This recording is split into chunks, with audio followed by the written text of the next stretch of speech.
भगवान श्री कृष्ण की 8 पत्नियां थीं। 8 की पत्नियों की कहानियां बड़ी ही रोचक है।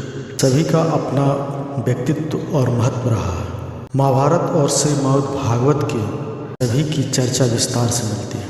आओ जानते हैं भगवान श्री कृष्ण की पत्नी जाम्बवंती की रहस्य। जाम्बवंती रामायण काल के जाम्बवंत जी की बेटी है। जाम्बवंत जी को प्रभु श्री राम ने चिरंजीवी होने का वरदान दिया था, इसलिए वे अभी तक जिंदा है। समंतक मणि लेने श्री कृष्ण जंगल में गए तो उन्हें पता चला कि एक गुफा में रहने वाले जाम्बवंत जी के पास वह मणि है। श्री कृष्ण ने जाम्बवंत जी से कहा, यह मणि मुझे दे दो क्योंकि यह सत्राजित की है।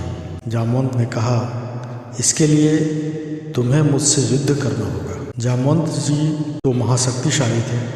घमासान युद्ध हुआ। 28 दिन तक युद्ध होते रहा और जाम्बवंत हारने लगे। तब उन्होंने थक हार कर श्री कृष्ण को ध्यान से देखा और कहा कि प्रभु, मैं आपको पहचान गया, आप ही मेरे राम हैं। आपकी एक तिरछी नज़र से ही समुद्र के जीव जंतु और समुद्र विचलित हो गए थे और समुद्र ने आपको मार्ग दे दिया था।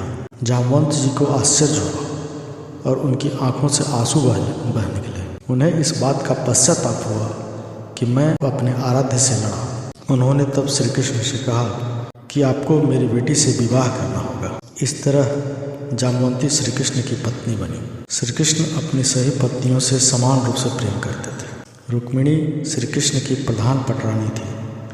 उनका एक पुत्र प्रद्युम्न था जिसे वह खाना खिला रही थी। जाम्बवंती भी वहीं निकट बैठी हुई थी। वह अभी निसंतान थी। माता पुत्र का प्रेम देखकर उसका हृदय भी पुत्र के लिए मचल उठा। अतः वह श्री कृष्ण के समक्ष मन की बात रखते हुए बोली, स्वामी, रुक्मिणी कितनी भाग्यशाली है जिसे आपकी कृपा से प्रद्युम्न जैसे पुत्र की माता बनने का गौरव प्राप्त हुआ। मेरा मन भी पुत्र प्रेम के लिए मचल रहा है। तब श्री कृष्ण ने कहा, देवी, तुम्हारी यह इच्छा अवश्य पूर्ण होगी। इसके लिए मैं कठोर तप करूंगा। मेरे तप से उत्पन्न पुत्र तुम्हें असीमित सुख प्रदान करेगा। यह कहकर श्री कृष्ण ने जाम्बवंती को कुछ दिन प्रतीक्षा करने को कहा। द्वारका के निकट एक वन था। उस वन में परम शिव भक्त उपमन्यु मुनि रहते थे। उन्होंने अपना संपूर्ण जीवन शिव उपासना में व्यतीत कर दिया था। भगवान शिव की उन पर अनन्य कृपा थी। श्री कृष्ण उनके पास गए और बोले, मुनिवर, भगवान शिव और भगवती पार्वती भक्तों की संपूर्ण मनोकामनाएं पूर्ण करती है। उनकी शरण में जाने वाला निराश नहीं लौटता।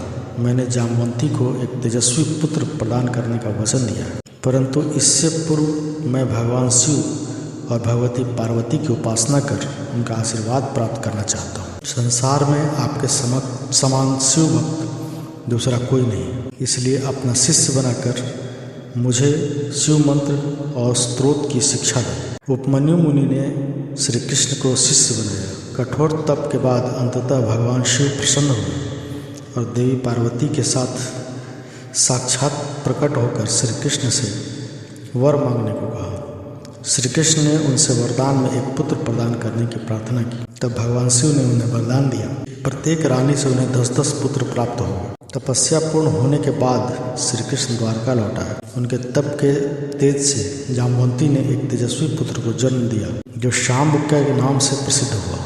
महाभारत के मौसूल पर्व के अनुसार भगवान कृष्ण के वंश के बचे हुए एकमात्र यदुवंशी और उनके प्रपौत्र वज्र को इंद्रप्रस्थ का राजा बनाने के बाद अर्जुन महर्षि वेदव्यास के आश्रम पहुंचते। यहाँ आकर अर्जुन ने महर्षि वेदव्यास को बताया कि श्री कृष्ण बलराम सहित सारे यदुवंशी कैसे और किस तरह समाप्त हो चुके हैं। तब महर्षि ने कहा कि यह सब इसी प्रकार होना था, इसलिए इसके लिए शोक नहीं करना चाहिए। अर्जुन यह भी बताते हैं कि किस प्रकार साधारण लुटेरे के समान यदुवंश की स्त्रियों का हरण करके ले गए और वे कुछ भी न कर सक पाए। इसके बाद किस तरह श्री कृष्ण की पत्नियों ने अग्नि में कूद कर जान दे दी और कुछ तपस्या करके वन चली।